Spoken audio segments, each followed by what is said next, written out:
Olá, eu sou Luciane Raposo, esse é o Literatura para a Vida, o canal em que a gente conversa sobre literatura associada à vida.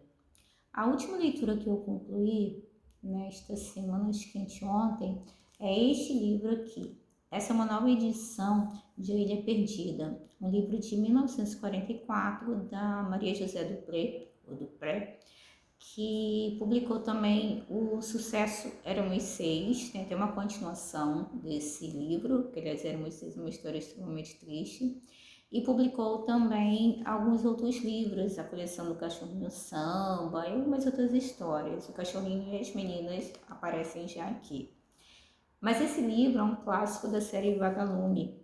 Já disse aqui no canal e repito que os livros publicados no Brasil até mais ou menos o início da década de 1990 eram livros bem escritos, mesmo que fossem romances simples, às vezes romances de banca, mas eram livros bem escritos, livros com argumentação, livros em que a efabulação, a sequenciação de ações tinha coerência, em que os valores eram muito corretos. E é tudo que eu encontro aqui. A série Vagalume foi lançada no início da década de 1970 e quando eu era criança e adolescente eu li praticamente todos os livros que tinha na época. Eu tive 3 tias professoras, então era relativamente simples nesse sentido encontrar esses livros entre os que elas tinham. Eu ganhei vários. Foi assim que me tornei fã de Marcos Rey, que ele me inspirou para escrever Cozy Mysteries. E A Ilha Perdida é um clássico daquela época. A editora Ática relançou essa coleção nos últimos tempos. O livro agora é mais no estilo pocket. Ele não tem ilustrações internas, mas a capa é praticamente a mesma, só que é reformulada. Tem esses pontinhos que no escuro não dá para ver aqui, mas você põe na luz, depois se torna fluorescente. A edição é brochura, como de costume, as páginas amareladas aqui. É um livro bem interessante.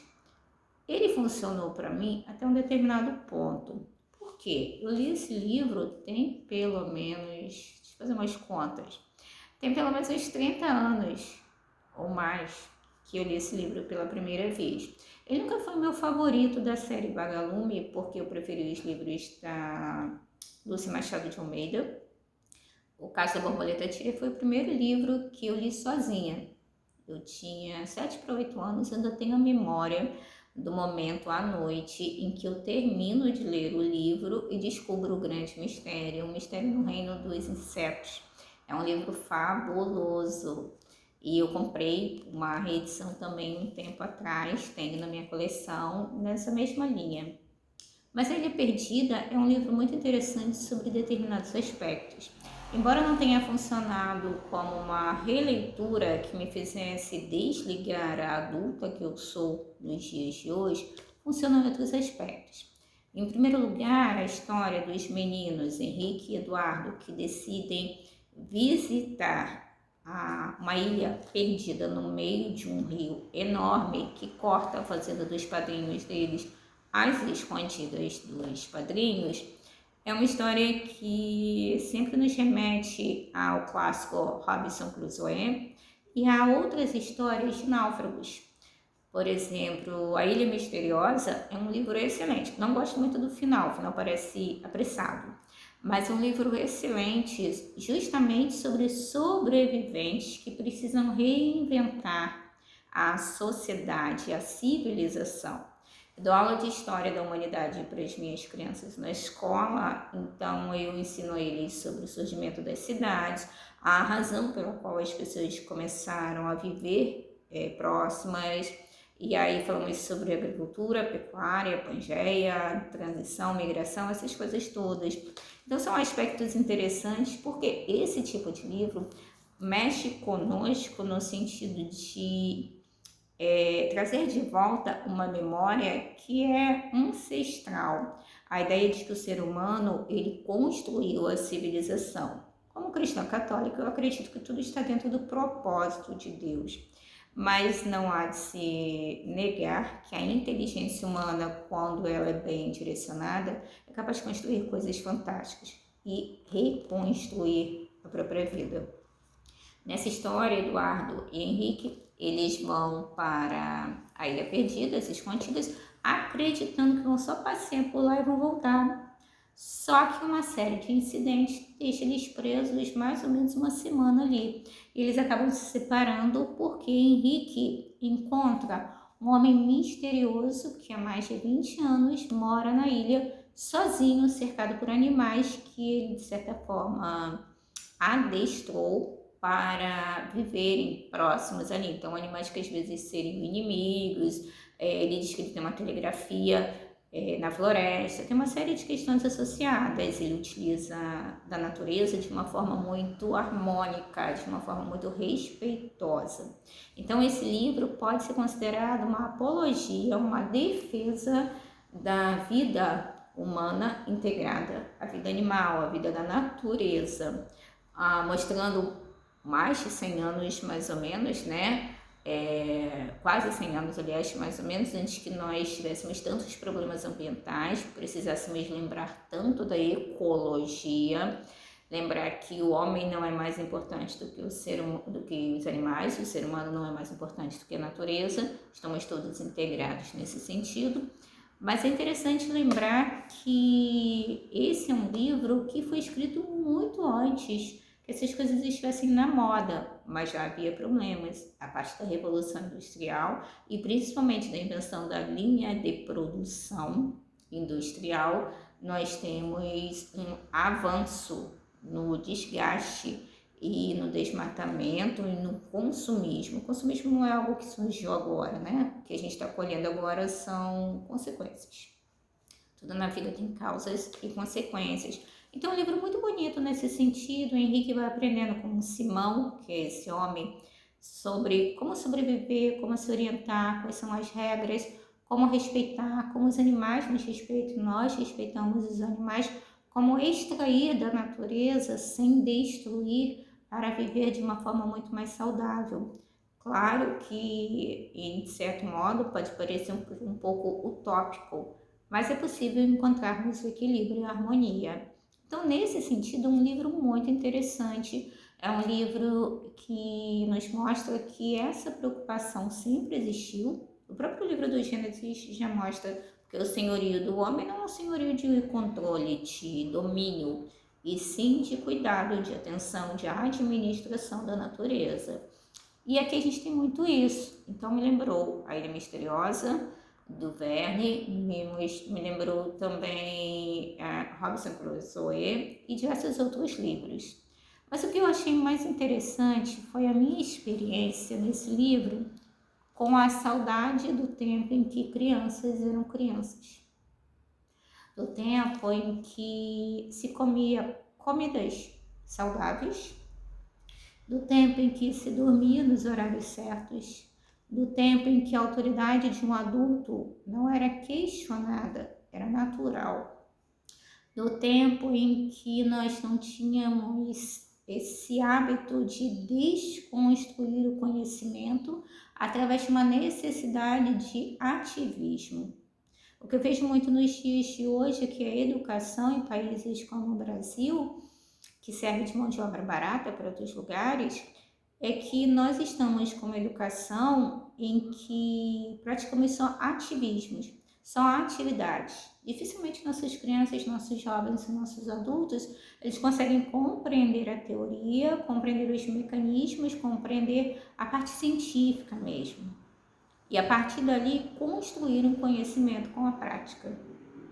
E nesse livro não, nesse livro os personagens eles se comportam exatamente como deveriam ser. O padrinho e a madrinha são a autoridade, eles furam essa autoridade e eles ficam com um problema seríssimo, quase que os dois vão. Eles respeitam os padrinhos, a vida muito bem organizada nesse sentido. Tem uma cena em que eles vão acampar depois na ilha, em que todo mundo ajuda. Diz que as crianças reclamam porque não queriam parar de fazer determinada coisa, mas vão lá e ajudam. Então são crianças que não têm frescuras, são crianças práticas, crianças que querem ser crianças, crianças que não se comportam queimando etapas. É uma Uma vida em que crianças sobem árvores, caem de árvores, crianças se ralam, crianças se interessam pela natureza, crianças respeitam os animais. Pessoas que vivem em equilíbrio. Porque nós não precisamos mais fórmulas, nós não precisamos de nenhuma receita mágica, nós precisamos de uma vida com o essencial. Livros são essenciais para nos lembrarem que nós não precisamos de mais. Nós precisamos saber utilizar o melhor, da melhor forma possível, com equilíbrio.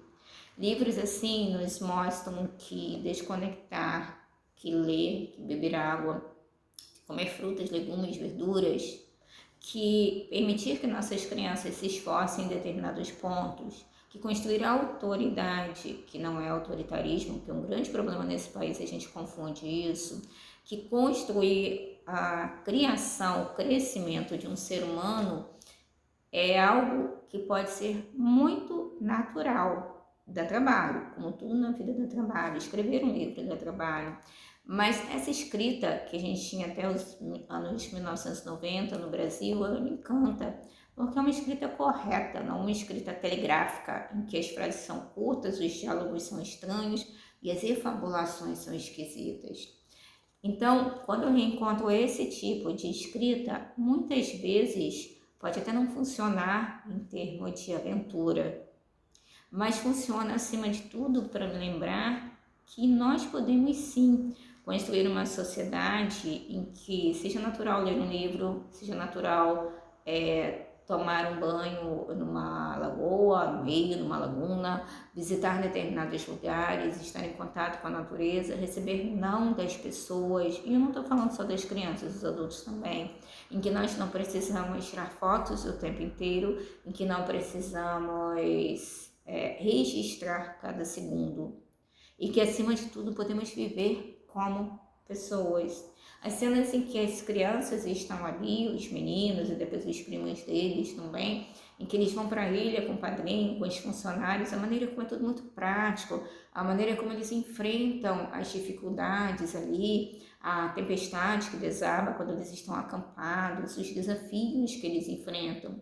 Quando o livro termina, eu fico com a sensação de que nós nos perdemos quando começamos a acolchoar os parquinhos, como a gente costuma dizer, a super proteger as crianças e ensinar a eles apenas a prática. Faz isso, faz aquilo, ou então aquela velha história, deixa que eu faço. Ou então, deixa que eu leia o livro, deixa que eu faça exercício, você não sabe fazer isso. Nós não precisamos nos perder. A literatura pode ajudar a nos encontrar.